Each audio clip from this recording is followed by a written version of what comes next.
Meu amigo, a cada nova notícia que aparece, o Lula se ferra mais. É impressionante. Agora saiu uma notícia aqui, uma pesquisa da Paraná Pesquisas, mostrando que o Lula é líder em rejeição pelo eleitorado para a eleição do ano que vem.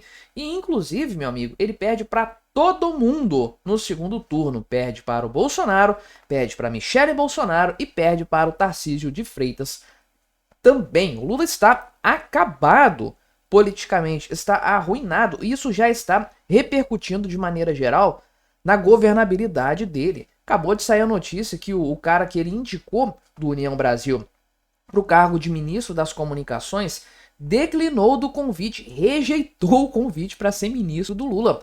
Sim, o Centrão fugindo de ministério dentro de um governo. Isso, meu amigo, é novidade na República Brasileira. Por quê? Por causa disso aqui, meu amigo, o Lula já é um candidato inviável. Vamos conversar sobre esse tema, mas antes não se esqueça de se inscrever aqui no meu canal se você ainda não for inscrito. E se você quiser me ajudar de um jeito diferente, você pode clicar no botão hypar aí embaixo. Acho que é só no celular que tem, mas você pode hypar até 3 vídeos por semana. Esse recurso começou a vigorar no meu canal agora, né? Eu liberei isso hoje, inclusive. Acho que é porque eu cheguei a 20 mil inscritos, não sei.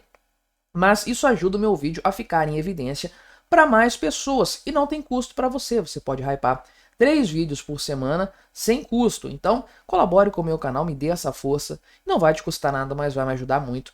Pode ter certeza disso. Enfim, né?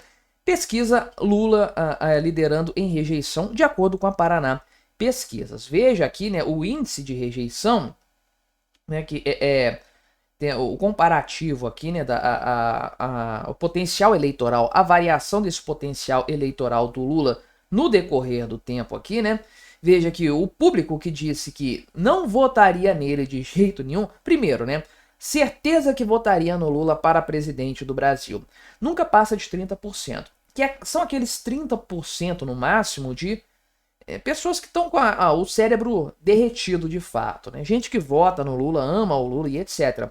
Mas mesmo esse eleitorado já está diminuindo, porque esse índice em julho do ano passado estava em 29,5%, agora, abril de 2025, está em 24,5%. Caiu 5 pontos percentuais, o que é muita coisa. 5 pontos percentuais, do ponto de vista do eleitorado total, é mais do que suficiente, era mais do que suficiente em 2022 para garantir a vitória do Bolsonaro. A diferença foi de 2 pontos percentuais. Então, se um ponto percentual, 1,1, 1,2, mudasse de ideia naquela eleição, o Lula perderia para o Bolsonaro. Pois é, né? Mas veja aqui que o índice dos que não votariam nele de jeito nenhum, que sempre foi muito alto, na faixa dos 48%, atingiu 52%. Agora, ou seja, mais da metade da população do eleitorado que não votaria nele de jeito nenhum. E ele tem um agravante aqui que é o seguinte, né? A opinião aqui de que não conhece ele suficientemente para opinar é quase nula. Todo mundo conhece o Lula. O cara é presidente, o cara já foi presidente. Então ele não tem para onde crescer em popularidade. Não tem para onde crescer em possibilidade de votos. Coisa que não acontece, por exemplo, com o Tarcísio de Freitas, né? Não sei se está dando para ver aqui direito essa imagem. Vamos ver se a gente abre aqui. Abriu pequena também, né? Enfim, não faz muita diferença. Mas veja aqui que o índice de rejeição, que é essa coluna do meio, é maior para o Lula do que para qualquer outra pessoa. Do Bolsonaro é elevado também, 46%, mas é consideravelmente menor do que a do Lula. E segundo turno, conforme eu sempre digo aqui, é vencido não pela aprovação, pelo voto com confiança, é vencido pela menor rejeição. Bolsonaro ganha do Lula nesse cenário. E a rejeição do Tarcísio de Freitas é bastante baixa. Isso aqui é importante frisar, mas ele tem que melhorar bastante ainda o seu capital político para ser bastante viável para o ano que vem. Viável ele já é. E ele tem esse caráter aqui, ó, que são 7,7% dos eleitores que afirmam que não conhecem ele o suficiente. Então ele pode crescer isso aqui no seu eleitorado, coisa que nenhum outro candidato consegue fazer. E o Lula definitivamente não, todo mundo já o conhece, né? Então, de fato, a popularidade, a aprovação do Lula está muito baixa, a rejeição dele torna o Lula um candidato praticamente inviável para o ano que vem, e é justamente por isso que, de acordo ainda com essa pesquisa aqui, ele perde para todos os candidatos no segundo turno. E é justamente isso que a gente vai dar uma olhada agora, né? São 4 cenários. O Lula disputando aqui com...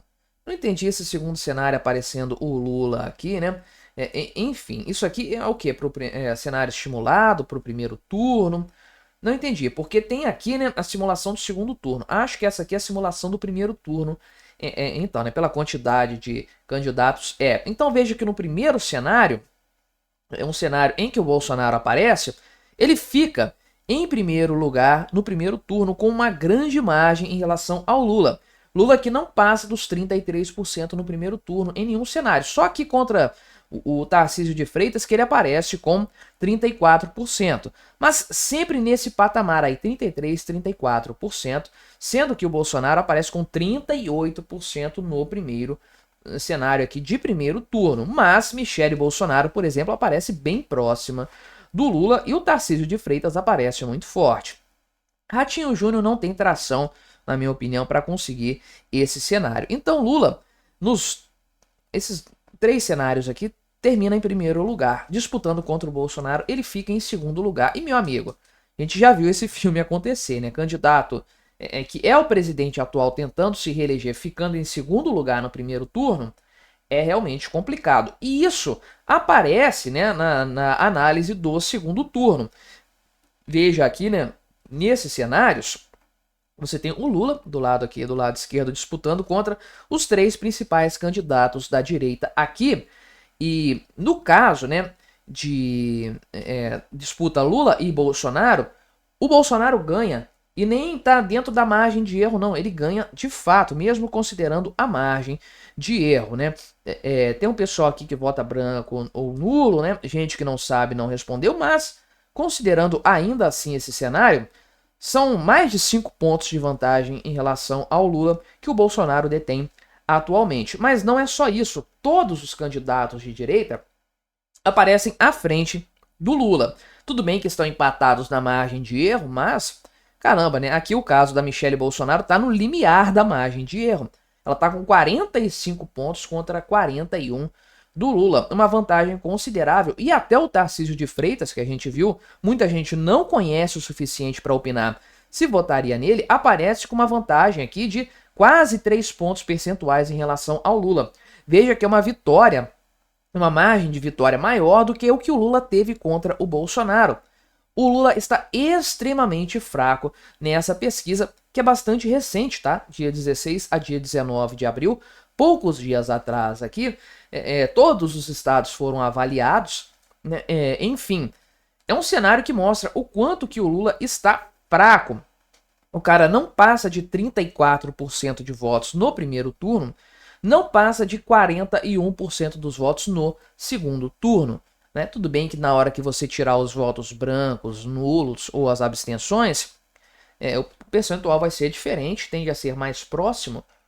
Mas ainda assim, meu amigo, é um cenário aqui completamente desfavorável para o Lula. E isso já repercute de maneira geral na própria governabilidade dele. O Lula está cada vez mais enfraquecido dentro de sua base, dentro do seu partido. E isso aqui é uma coisa que se retroalimenta. É difícil ver um cenário, conceber um cenário em que a aprovação do Lula melhore, em que a opinião pública a respeito do Lula melhore, porque o cara já tentou de tudo, FGTS liberado, consignado do CLT, pé de meia, vale gás, aumentou o BPC, aumentou o Bolsa Família, programa Desenrola e não sei mais o que, e não consegue elevar a sua popularidade. Aumentou Minha Casa Minha Vida, não consegue elevar a sua popularidade. A cada nova pesquisa, o cara está mais fraco. Agora perde para todo mundo no segundo turno. Já é um candidato inviável, sem sombra de dúvidas, o que mostra, o que explica todo o desespero do Lula, todo o desespero do establishment que não quer a direita de volta ao poder. Mas com esses números aqui, meu amigo, realmente a coisa vai ser totalmente inviável para uma reeleição do Lula. Mas me diga aí, o que você achou da minha análise? Colabore com o nosso debate, se inscreva no meu canal se você ainda não for inscrito e até a próxima.